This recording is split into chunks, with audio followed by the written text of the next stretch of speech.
8 তারিখে আপনার আইসিটিতে দুটো চার্জশিট, প্রথমে দুটো, পরে থার্ড চার্জশিট জমা পড়লো, তাই তো?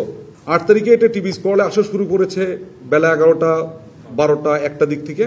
তা আমি যেটা বলছিলাম, আমাদের ওই যে আমরা যে রুমে বোর্ডে কার্যক্রমের ভিতরে থাকি, ওখানে কোনো ইলেকট্রনিক ডিভাইসও যায় না, টিভি তো দূরের কথা।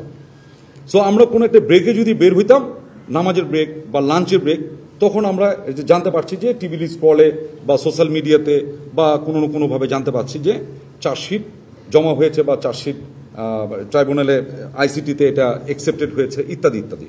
তো আমরা যেরকম এরকম নামাজের ব্রেকে যখন বেরোয়েছি, দুপুরের লাঞ্চ এবং নামাজের ব্রেকে, তখন আমরা জানতে পেরেছি যে টিভির মাধ্যমে যে এরকম চার্জশিট প্রথমে 1-2, পরে আরেকটা শুনলাম যে 3 নম্বর চার্জশিটও জমা হয়েছে। এবং চার্জশিটের ভিতরে আমরা জানতে পারলাম যে এইখানে একটা চার্জ হয়েছিল যারা গুম সংক্রান্তই, এটা হলো যে যারা ডিজেফাইতে কর্মরত ছিল তাদের একটা বড় অংশ এখানে জড়িত ছিল বিধায় বা জড়িত আছে এরকম একটা অভিযোগ। আরেকটা আছে র্যাবের টিএফআই নিয়ে, এবং আরেকটা ছিল সেটা 5 আগস্টের রামপুরা ইনসিডেন্সের উপর ভিত্তি করে, তাই তো? ঠিক, এটুকু তো আমরা সবাই জানি। তো এইটা ঘটার পরে যেটা হলো, ওখানে কতগুলো কথা বলা ছিল, যেমন ধরেন সাথে সাথে ওয়ারেন্ট অফ অ্যারেস্ট ওয়ারেন্ট যেটা, সেটাও ইস্যু হয়ে যায়। তো ইস্যুটার ক্ষেত্রে আপনারা সাংবাদিক, আমাদের থেকে আপনারা এটা বেশি জানেন। সেটা হচ্ছে যে এই ওয়ারেন্টটা ইস্যু করে ট্রাইব্যুনাল থেকে, করার পরে এটা কার কাছে যায়? পুলিশের কাছে, আইজিপির কাছে যায়। তাকে একটা ডেট দেওয়া আছে, 22 তারিখের ভিতরে এটা তাকে কার্য সমাপ্ত করতে বলেছেন।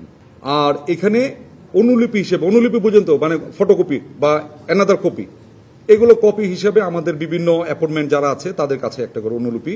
আমরা এটা সোশ্যাল মিডিয়াতে দেখেছি এবং টিভির স্ক্রলে কেউ কেউ এটা দিতে পেরেছেন, কেউ কেউ দিতে পারে না, বাট আমরা সোশ্যাল মিডিয়াতে দেখেছি এরকম চার্জশিটের অনুলিপির ভিতরে কারো কারো আছে। আমরা অদ্যাবধি পর্যন্ত কোনো এই যে যেটা বললাম অ্যারেস্ট ওয়ারেন্ট এখন পর্যন্ত আমরা হস্তগত হয় না।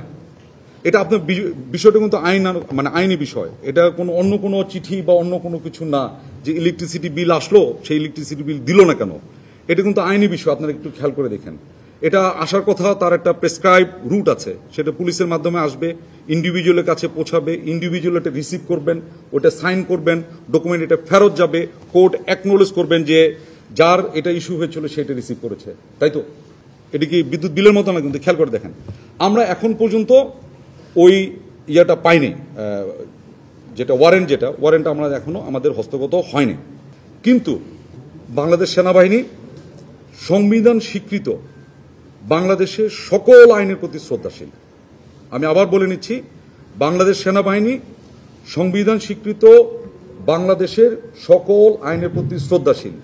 সেই প্রেক্ষিতেই আমরা 8 তারিখেই মানে বুধবার 8 তারিখেই আমরা যেটা করেছি, এই যে অফিসারদের নাম আসছে, এর ভিতরে কেউ আছে অবসরপ্রাপ্ত, কেউ আছে এলপিআর মানে হচ্ছে লিভ প্রায়র রিটায়ারমেন্ট, মানে পিআরএল যেটা অনেকে বলেন, আর অনেকে আছেন অ্যাক্টিভ সার্ভিসে। আমি সংখ্যাটা দিলে আপনাদের একটু সুবিধা হবে, যদিও আপনারা সবাই চার্জশিটে দেখেছেন। এখানে সর্বসাকুল্যে এই পর্যন্ত যাদের নাম বেরিয়েছে প্রায় 25 জন। 25 জনের ভিতরে বরখাস্ত বা মানে অবসরে যারা আছেন এদের সংখ্যা হচ্ছে 9। এলপিআর বা লিভ প্রায়র রিটায়ারমেন্ট যেটা আছে এটার সংখ্যা হলো 1, আর চাকরিরত অফিসারের সংখ্যা হচ্ছে এখানে 15। বোঝা গেছে?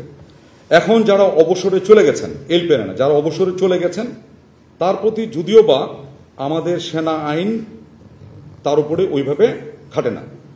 বাকি যারা আছেন এলপিআরে এবং চাকরিরত যে কজন আছেন 15+1, এই 16 জনকে 8 তারিখেই তাদেরকে আমরা আমাদের একটা সেনা হেফাজতে, যেটা আমরা বলি আর্মি ওন কাস্টডিতে আসার জন্য একটা অর্ডার, যেটাকে আমরা বলি অ্যাটাচমেন্ট অর্ডার, আমরা এটা দিয়েছি।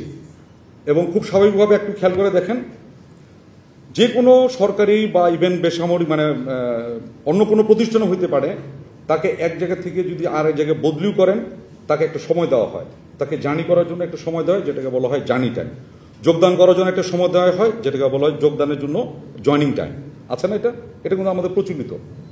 ঠিক সেরকমও তাদেরকে 8 তারিখে বলা হয়েছে, অ্যান্ড এটা ঘটেছে বিকাল অথবা সন্ধ্যার কাছাকাছি সময়, এবং তাদেরকে বলা হয়েছে 9 তারিখের ভিতরে তোমরা সেনা হেফাজত ঢাকা ক্যান্টনমেন্টের একটা আমরা বলে দিয়েছি এই জায়গাতে তাদেরকে অ্যাটাচ করার জন্য, এমএনকিউ অ্যাটাচ মানে সংযুক্ত হওয়ার জন্য। কেন বলছি যে তারা তো বিভিন্ন জায়গায়, কেউ হয়তো ব্রিগেড কমান্ডার ছিল, কেউ হয়তো স্টেশন কমান্ডার ছিল, কেউ হয়তো বিভিন্ন অ্যাপয়েন্টমেন্টে ছিল। এইটা তাকে ইমিডিয়েটলি ওই অ্যাপয়েন্টমেন্ট বা নিযুক্তিটাকে রিলিজ করে আমাদের সেনা হেফাজতে আমাদের একটা আছে মানে মুভ অ্যান্ড কোয়ার্টারিং বলি এমএনকিউ, এইটার আন্ডারে চলে আসার জন্য 9 তারিখে ভিতরে তাদেরকে আসতে বলা হয়েছে।